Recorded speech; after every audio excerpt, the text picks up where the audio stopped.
Hi there, this is Justin from Blimp, and today we'll be looking at Tallyfy, how it works, and how your team can execute their workflows efficiently without any mishaps and without any chaos in between. So we'll be taking a look at this tool and see how it works. So this is how it looks like on Google when you search for it. And you'll have to create an account, by the way. So that's one of the things that you can do.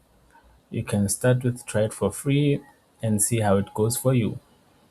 So when teams think about workflow automations, they think it's something complex and really, let's say, hard to deal with. But what workflow automation actually means is before you touch the tool and before we get into the details here, I will just clarify something.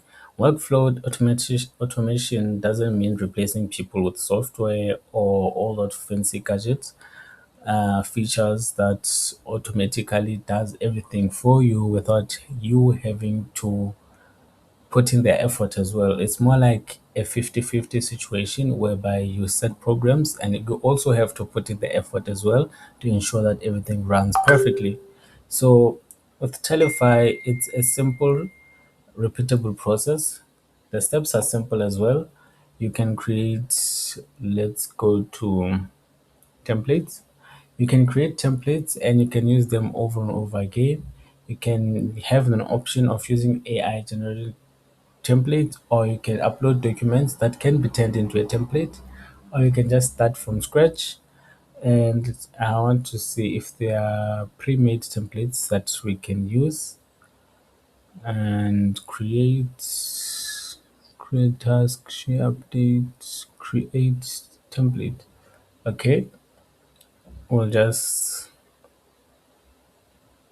client onboarding. We'll just go with client and onboarding and we'll just show you the example of how it works.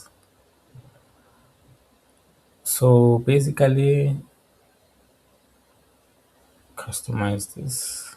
So basically, automation is just a simple way that says coordination but not complexity.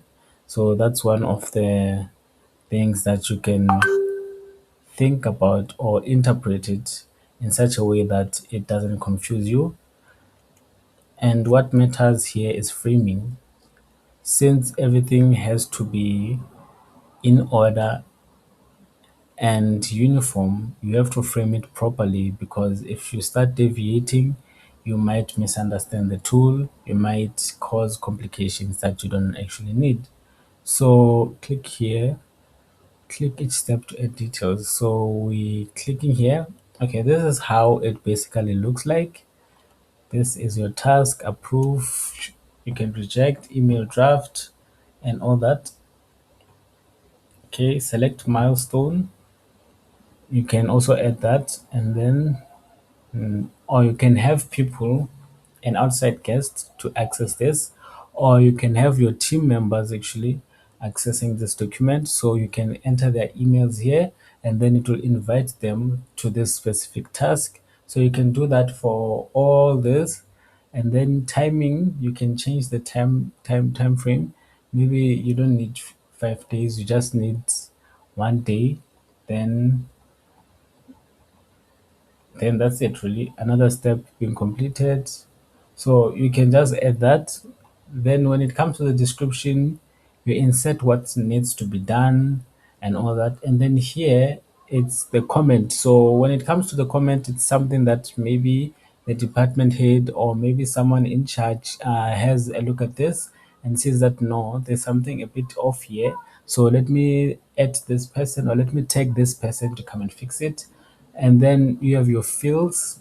So it's very detailed, like you have your fields.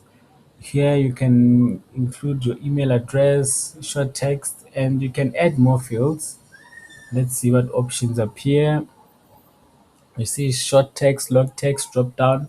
You can keep adding more content here so that your thing can be your template can be full of data or rich in data. And then you have your automation. So to put it in simpler terms, You can add your automations here. You see, create new automations, then you add whatever automations that you need. Then let's go back. So the interesting about thing about this tool, right?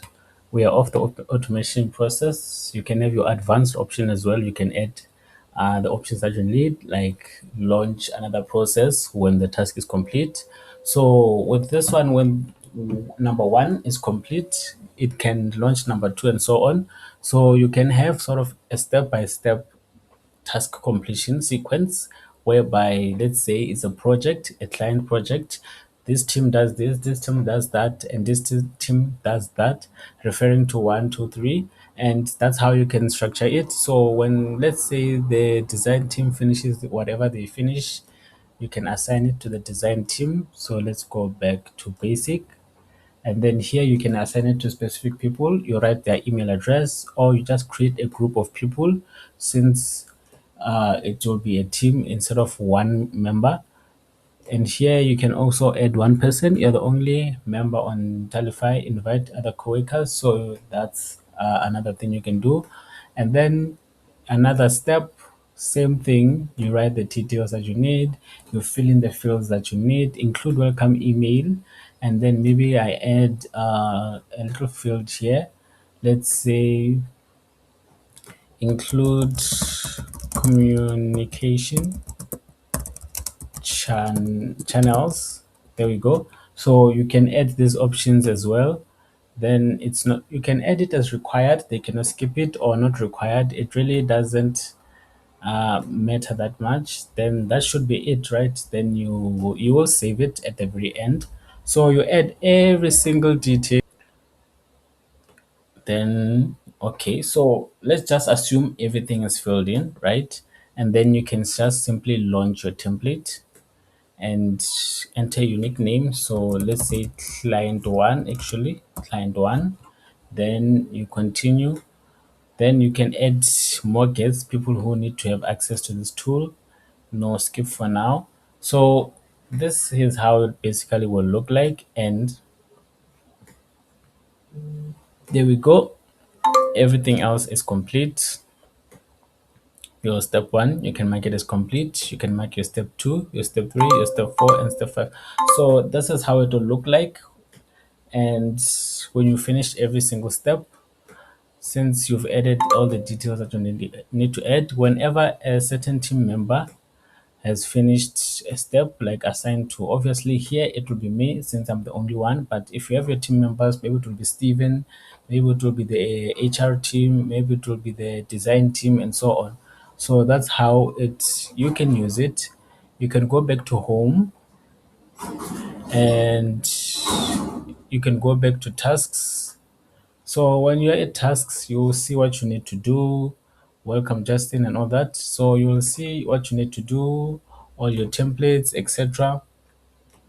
And there we go. This is one of the templates that I created. So it's published, it's launched. You can share it with your team members. You can archive it. You can even share it here. You can share with, copy link and share it with whoever you want to share it. And so there is a tool that does similar things. Here we go, templates. So this is how it looks like. And let's just assume you created your own account with this. So with this one, it's the same process. With this one, it's the same process. You go to your templates. I won't really get much into the dashboard, so I'll just keep straightforward into it. So let's delete this and start afresh. Let's delete that and start afresh. There we go. So you can click create template, right? Or browse marketplace, which is right here, marketplace. So here you'll get a list of templates that you need. So let's just go with the client onboarding to make things simpler. Client onboarding checklist. There we go. You use the template, and then everything should be settled, right? So you go to my templates. There we go. You can edit it now. So you can edit client, let's say Coca-Cola. There we go. So that's the name of the client. And here are the steps that you'll be going through with the client. Like, okay, with the step one, we will be doing this. Step two, we will be doing that. Step three, we will be doing that. So here you can assign certain parts to the team members, and as you can see, they can fill in the details of what they need to do, creating the client folder, where are they creating it, which tools are they using, maybe a screenshot of the tool that they are using, or the screenshot of where exactly the folder is in the tool that they're using, or they can just paste a video URL of, okay, this is what I did, and this the tool is right over here, and then and so on. You can add more fields. There we go. Add a field, short text, long text, number, etc. Drop down links, everything that you need to add. And if you don't need a step, you can just simply delete it. And if you want to add a step in between steps, you can just clone a step and then you just rename the step. Or you can just always go back and edit at the very end, and then you can move the whole sequence. You can just click here and you can move it. So that's how you can use this, quick and straightforward. So you can also integrate it with other tools as well. As you can see, your Slack, your Zapier, your email notifications, etc. And also you can have your team members. Let's say I create a group regarding this specific client. So this is client, and we'll assume that everyone is in the team, right? Everyone in the team is here. Then you can just, so with this one, as you can see, right, share template, you can just click the template at your head, and then that's pretty much it really. Let's double check the name of the template, copy. Okay, and you go to team, the teams that you created under template, you can just share the whole template with them so they will be able to edit the sections that they need to. And that's just basically it from here. So there we go. There we go. So if you need any more information, or you need to play with these tools some more and figure out which works for you and what works best, you can catch the links in the description below. And I will catch you next time on the next video.